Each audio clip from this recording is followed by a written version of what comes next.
You're watching live from New Delhi, DD India live on DD India, your channel and India's voice to the world. I'm Sakal Bhatt, and coming up in the next 30 minutes. India-US reset trade goals aimed to double bilateral trade volume. US welcomes India's recent measures to lower tariffs on US products of interest. World leaders converge in Munich to participate in security conference. Russia says will give it a skip, while Vance pitches for Europe's bigger role for managing its own security. We also think it's really important to recognize that in the future, we think Europe is going to have to take a bigger role in its own security. International Cricket Council announces bumper prize for the winner of Champions Trophy.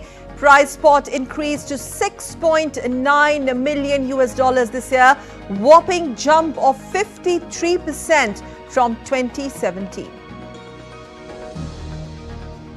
And it's curtained down on 38th edition of the National Games in hilly state of Uttarakhand.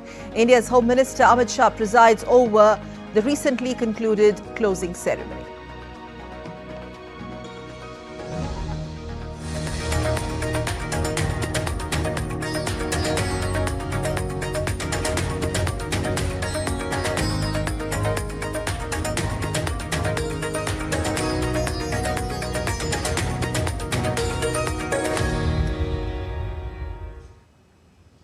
India's Prime Minister Narendra Modi has successfully concluded a productive and substantive visit to the United States.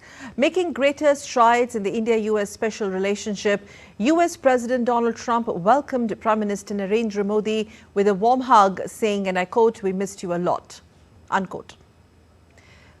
Showing his regards towards India's Prime Minister, President Trump also pulled out a chair for Prime Minister Modi, a rare gesture.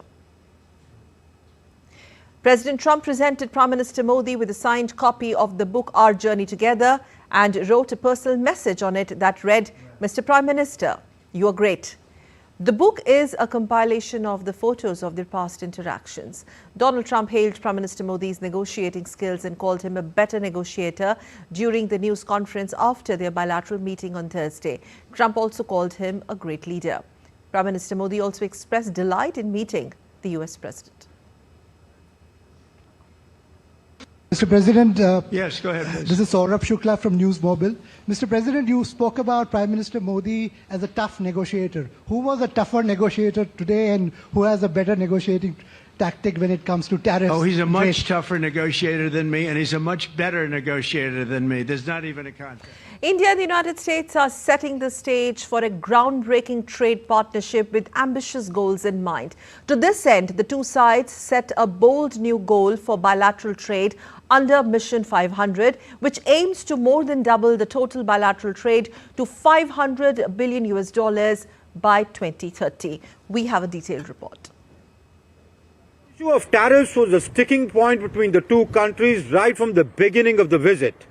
But the talks happened in a conducive environment, with both sides putting out their concerns, and the leaders mandated their officials to work out a comprehensive deal on trade that addresses the issue of tariffs and market access. In a historic announcement on Thursday, Indian Prime Minister Narendra Modi and US President Donald Trump unveiled their target to boost bilateral trade to a staggering $500 billion by 2030, doubling the current figures. The two leaders reaffirmed their commitment to strengthening economic ties between the oldest and largest democracies. America के लोग राष्ट्रपति Trump के मोटो make America great again यानी मागा से परिचित है। भारत के लोग भी विरासत और विकास की पटरी पर विकसित भारत 2047 के दृढ़ संकल्प को लेकर तेज गति शक्ति से विकास की ओर अग्रसर है। अमेरिका की भाषा में कहूं तो विकसित भारत का मतलब मेक इंडिया ग्रेट अगेन यानी MEGA. Energy security for India has emerged as a key issue in trade talks. PM Modi highlighted the importance of increasing oil and gas trade to ensure India's energy security. The two countries are also ramping up their cooperation in the nuclear energy field, especially in the development of small modular reactors. द्विपक्षीय व्यापार को 2030 तक 2 गुना से भी अधिक बढ़ाकर $500 billion तक पहुंचाने का लक्ष्य निर्धारित किया है। हमारी टीमें एक पारस्परिक लाभकारी ट्रेड एग्रीमेंट को शीघ्र संपन्न करने पर काम करेगी। The announcement comes as the US and India work towards finalizing a mutually beneficial trade agreement that would focus on cutting tariffs and improving access to each other's markets. As both nations look to expand trade, the issue of tariffs remains a topic of discussion. The proposed trade deal aims to reduce these barriers, making it easier for businesses to thrive on both sides. We're just going to get along well. We're going to get along with all countries. We're going to do very well. We're going to be doing, I think, record business, record numbers.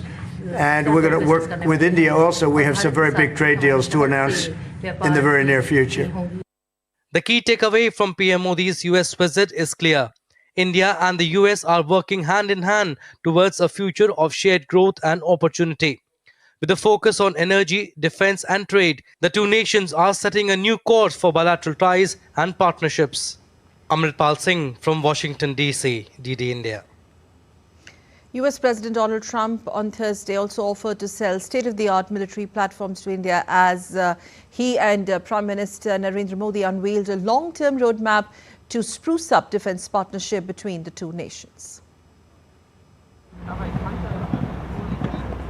US President Donald Trump welcomed Indian Prime Minister Narendra Modi with a long handshake and a warm hug at his Oval Office in the White House.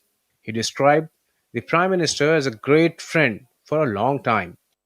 Prime Minister Narendra Modi's US visit was a short but significant one. Beyond resetting the trade ties, the two leaders advocated for closer engagement in defense, space, critical technologies and more. The warmth and bonhomie is not limited to this meeting alone. It is, in fact, also reflecting in ever-increasing trust and partnerships in key areas of high-end defense platforms too. The joint statement highlighted that the leaders reaffirmed their unwavering commitment to a dynamic defense partnership spanning multiple domains. Both the leaders announced plans to sign this year a new 10-year framework for the US-India major defense partnership in the 21st century. America की महत्वपूर्ण भूमिका है। Strategic और trusted partner के नाते हम joint development, joint production और transfer of technology की दिशा में सक्रिय रूप से आगे बढ़ रहे हैं। अगले दशक के लिए डिफेंस कोऑपरेशन फ्रेमवर्क बनाया जाएगा। डिफेंस इंटरऑपरेबिलिटी, लॉजिस्टिक्स, रिपेयर और मेंटेनेंस भी इसके मुख्य भाग होंगे। The leaders also pledged to accelerate defense technology cooperation across space, air defense, missile, maritime, and undersea technologies. United States has announced a review of its policy on releasing fifth-generation fighters and undersea systems to India. Both the leaders also pledged to elevate military cooperation across all domains that will include air, land, sea, space, and cyberspace, and it will be done through enhanced training, exercises, and operations incorporating the latest technologies. With inputs from Shubhendu Ghosh in Washington, D.C., Bureau Report, DD India. US President Donald Trump has announced that his administration has approved the extradition of Prasar Rana, wanted by India for his role in the 26/11 Mumbai terror attack, to face justice in India. One of the key and perhaps biggest takeaways from Prime Minister Narendra Modi and US President Donald Trump's bilateral meeting is the US administration's decision to extradite Tahavvur Hussain Rana. Today, I'm pleased to announce that my administration has approved the extradition of one of the plotters and one of the very evil people of the world, and having to do with the horrific 2008 Mumbai terrorist attack, to face justice in India. So he's going to be going back to India to face justice. Rana is a Canadian national of Pakistani origin and is one of the main plotter of the dastardly 26/11 Mumbai terror attacks. He is an associate of Pakistani-American terrorist David Coleman Headley. Headley was one of the main conspirators of the 26/11 attacks. The US Supreme Court on January 21st this year declined to hear a review petition from Rana on his extradition. India has been working with American authorities for early extradition of Rana. On Tahavvur Rana, I think I addressed this in an earlier press conference as well. This is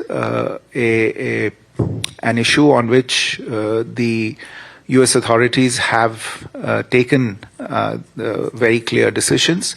I think you've seen the president announce it himself from the White House podium, the decision of the United States to extradite him. It's reflected there in the joint statement as well. We are working on the logistics of this, his surrender and extradition to India. There are a few final steps to be completed. The two sides are in touch on this particular issue. Rana was based in the city of Chicago and was convicted in 2011 and sentenced to 13 years in prison. He is currently lodged at a metropolitan detention center in Los Angeles. Bureau Report, DD India. Meanwhile, US Vice President J.D. Vance has urged Europe to spend more on defense even as he arrived for the Munich Security Conference in Germany. Speaking ahead of the Munich conference, Vance pitched for Europe's bigger role for managing its own security. As you all know, one of the things that the President and I really believe is that Europe is, of course, a very important ally for the United States. We also think it's really important to recognize that in the future, we think Europe is going to have to take a bigger role in its own security. And obviously, Germany being the biggest economy in Europe is going to have a major role to play there. And so I'm sure we'll talk about that as well. Well, staying with the Munich conference, Russia is not to be attending the Munich Security Conference this year as it has not been invited. Foreign Ministry spokesperson Maria Zakharova criticized the event, saying it has shifted from a security-focused platform to one that supports Kyiv and promotes policies harmful to Europe's own security. Moscow's absence marks another sign of deepening divisions between Russia and the West. Russian officials are not invited to the Munich Security Conference. This decision was made several years ago. It is a politicized decision. It is a strange decision. So representatives of the Russian Foreign Ministry as well as other Russian officials, structures and agencies will not attend. This I can tell you for sure. Well, latest in the Russia-Ukraine conflict now, Russia on Friday denied claims by Kyiv that accuse it of carrying strikes on the Chernobyl nuclear power plant. Kremlin spokesperson Dmitry Peskov has dismissed these allegations and it does not match the reality, that's what he says. Ukrainian President Volodymyr Zelensky has claimed that an overnight drone strike by Russia damaged the radiation shelter of the Chernobyl plant. Zelensky also said that the damage caused a fire, that the radiation levels have to be monitored continuously. Still to come on this edition of DD India Live. Coming up next, India hosts largest textile exhibition in New Delhi called Bharat Tex 2025. And heavy snowfall continues to disrupt normal life in Japan.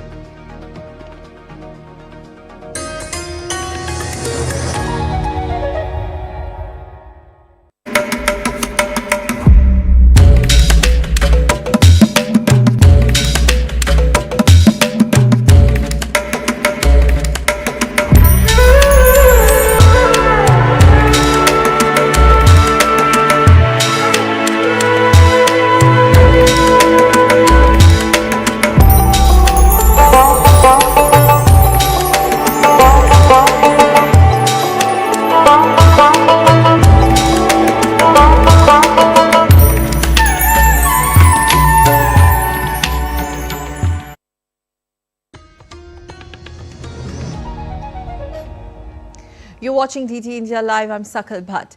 In latest from Israel-Hamas ceasefire, Hamas has published the name of 3 hostages for release on Saturday in exchange for Palestinian prisoners. The hostages to be released are Sasha Alexander Trufafanov, Saji Dakel Shen and Lair Horn, as confirmed by spokesperson for Hamas's armed wing. Now, this comes after Israel warned on Thursday that if Hamas does not free 3 living hostages as scheduled, military operations will continue.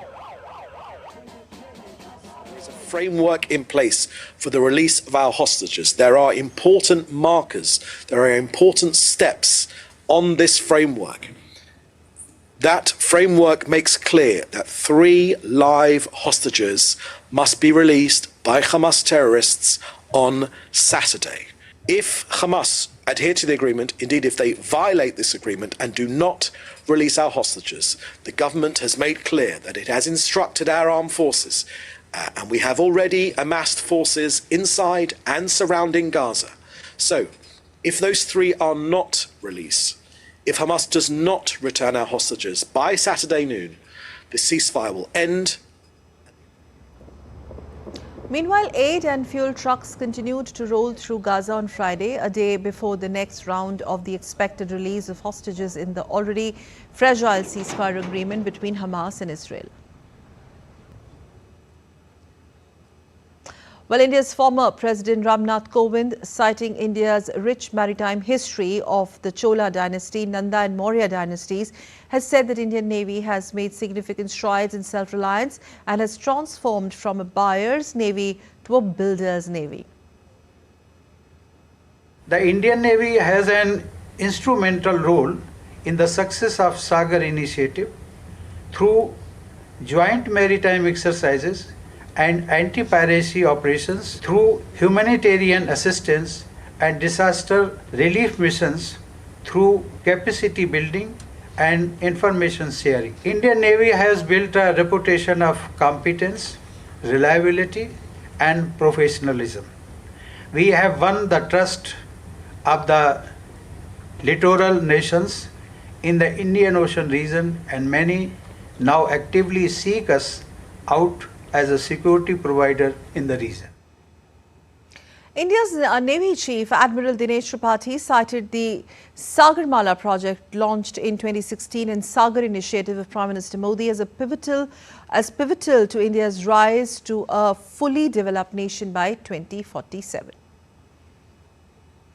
There is a firm acknowledgement in the highest echelons of national leadership that our nation's growth would be driven at, from and by the seas, symbolized by our Honorable Prime Minister's recent statement last month, and I quote, "Today's India is emerging as a major maritime power in the world," unquote.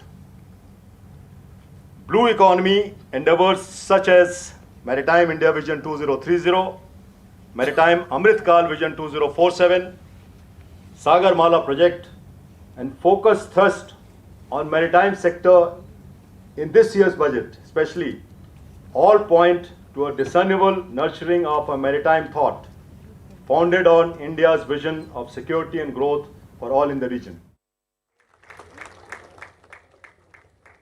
And Admiral Tripathi were both speaking at the Vice Admiral K.K. Nair Memorial Lecture organized by National Maritime Foundation. The event saw former Navy chiefs in attendance. India's oldest paramilitary force, the Assam Rifle, is organizing a 5-day sports tournament and a cultural extravaganza in capital Delhi from tomorrow. The event, named Unity Utsav, aims to promote national integration by fostering the athletics talent of sportsmen from India's 8 northeastern states. 4 दिन के लिए 15 तारीख से लेकर 19 तारीख तक sporting event होगा। 5 sports, football, basketball, volleyball, athletics and badminton. और 20th को एक event होगा, cultural event, which all the students will come together and perform. और Unity Utsav, it will be celebrating the entire idea of India and sense of belonging and ownership of the country. India's national capital is currently hosting the country's largest textile exhibition called Bharat Tex 2025. The event is hosting 126 countries and more than 6,000 international buyers as well. Our next report brings you more details. India's Ministry of Textile is organizing Bharat Tex 2025 at New Delhi's Bharat Mandapam that brings buyers, sellers and investors under one single roof. Bharat Tex 2025 is the world's youngest and largest global textile show that focuses on forging partnerships and driving economic growth. Speaking about one-of-its-kind exhibition in India, Union Minister of Textile Giriraj Singh said the event is witnessing a footfall from across the globe. ये दुनिया का सबसे बड़ा Bharat tax जो textile में expo के रूप में वो सबसे बड़ा है और ये नरेंद्र मोदी जी 16 तारीख को यहाँ आएंगे। पिछले साल 110 आए थे, इस बार 126 देशों से आने वाले हैं। The event is not only promoting local artisan but is also hosting global investors in India. We emphasized, we went local and we took up women. We thought let's employ the women. That way they teach the kids, feed the home and they stay. And the biggest USP of our company is that we've given the women looms in their own homes. They don't need to go out anywhere. I visited this exhibition for the first time and I find it's really excellent and well organized. A lot of exhibitors, a lot of contacts, potential for the business in Russia, for starting the business in Russia for sure, and signing the contracts between our countries. Bharat Tex 2025 is also providing women entrepreneurs an opportunity to explore the world of textile and showcase India's culture to the world. I am coming from Jeddah, Saudi Arabia, and I am currently building my own brand, Raslili, for handloom textiles and handloom saris, and my aim is to take Indian art and Indian handicraft to the world. The mega event will run until 17th February and is expected to attract over 6,000 international buyers from over 110 countries and over 120,000 visitors, including policymakers, global CEOs and industry leaders. Deepika Mehto's report for DD India. India's principal scientific advisor Ajay Kumar Sood inaugurated the Rohtag Smart Village Centre in Mandora village of Sonipat district in Haryana. This marks a significant milestone in the national effort to establish similar centres across the rural India. The Mandora Rohtag or RUTAG is working on technical development in 12 major tracks. A high-level delegation from India led by Mr. K.D. Deval, Joint Secretary Counter-Terrorism, Ministry of External Affairs, is currently in Tanzania for second joint working group meeting on counter-terrorism between India and Tanzania. The delegation visited various facilities of Tanzanian police force. The delegation also visited Police Forensic Bureau and met with the tactical team of the Tanzanian police force in presence of the acting IGP Commissioner of Police, Mr. Charles Kumbo. Well, heavy snowfall continues across Japan as a powerful cold wave grips the country, disrupting life and routine as people have been locked in their own houses. The continuous snowfall has claimed 13 lives and injured 173 others. Many areas have become inaccessible for public as roads were fully blanketed by snow in many places throughout the country. This has also impacted rescue operations, making it difficult to reach stranded people. On to some sports news. Well, up first, International Cricket Council has announced prize money for the Men's Champions Trophy, which has seen a jump, rather a quantum jump of 53% from the 2017 edition. The total prize pool is $6.9 million for the tournament, which takes place in Pakistan and the United Arab Emirates. Winners of the tournament will earn $2.24 million, while the runners-up will receive $1.12 million. The losing semi-finalists will also walk away with $560,000.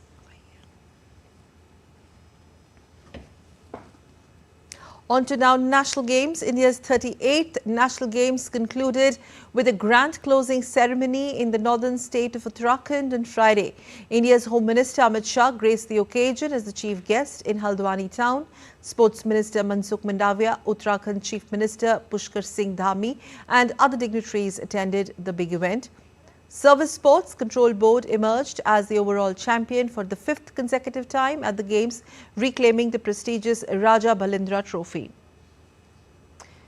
They dominated the medal tally with 68 gold, 26 silver and 27 bronze, securing a total of 121, with Maharashtra finishing second on the podium table and Haryana finishing close third. Well, that's it we have for you in this edition of DD India Live, but let us know your thoughts on the news of the day. For those of you on the go, you can get all the latest news and updates from India and across the world on DD India mobile app. This app is available on both Android and iOS platforms. Scan the QR code on the screen to download now. We'll be back with more news as it breaks here on DD India. I'm Sakal Bhatt, and from all of us here in Delhi, thanks for watching DD India Live.